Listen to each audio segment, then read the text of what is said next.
Good afternoon, LC people. This is your part 9 of the Edinburgh race bike. Now, other fork seals come for it the other day. This morning, what I've been about is stripping them and servicing them. I didn't do a video about the strip, but I'll quickly go through it so people know what to do. These are YPVS forks, obviously. These are F2. Now, what Dave does to service these, to get them stripped, is initially where the caliper bolts on, I put those bits in the vise and I crack open the 6mm nut that goes up there. I slacken it, and then basically what I do is take off the top bits, pop out the seals, pop out the circlip in there that holds the main seal in.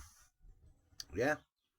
Then at the top there, I decompress the bit that's the air valve, take out the circlip, pop out the bits, pull out the spring, empty the oil, yeah, fully undo the screw, and basically you have to like pull that bit out, pull the leg out, and it pulls out, there's a, what do you call it, there's a bush in there, there's a bush in there, there's a ring under the seal, and all that pulls out then, and basically you strip it, you clean it, and do reverse procedure. Put the leg back in, put the bolt in, put the what I just said, the shim thing, you know, the bush. Put the washer on it, yeah, and then what I tend to do is plastic drain pipe, not that stuff, the narrow one that comes from your sinks, you know. Basically, it goes over the top, you bang it down, and it puts all that stuff into position with the seal in it, obviously. Put the circlip back on it, and then put the cap back on it.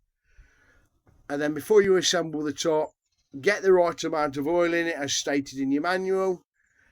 Pump the thing up and down and bleed the air out of it. Put the spring back in it. Put the cap back on with the spring, and I think there's a long sleeve. Put the cap back, compress it, and put the clip back in, and put the top back on, and that's it. They're reassembled, and then it was just cleaning up the legs. Yeah, I hope that makes some sense to some of you, but yeah, you know, when you're in the thick of it, you can't always stop to do videos, can you? They look quite nice. I've had them on them up a little bit. Cleaned off all the crusty old dirty rubbishy lacquer and rubbish that was on them, and yeah, they're good to go. They're fully serviced. The legs were good. Obviously, you know, I've had to put fresh oil in them and fresh seals, but no, they're good to go now. And once the frame comes back next week, well, next week, what am I talking about? Later on this week, I've not got my car at the minute, but I'm sure I'll get a phone call in the next few days. Dave, the powder coat's ready. Then I'll have to take the wheels, have the tyres put on, then I can build the rolling chassis. But it might be this week, it might be next, but this is your part 9. Front forks for the Edinburgh race bike. Thanks for watching. Dilly dilly.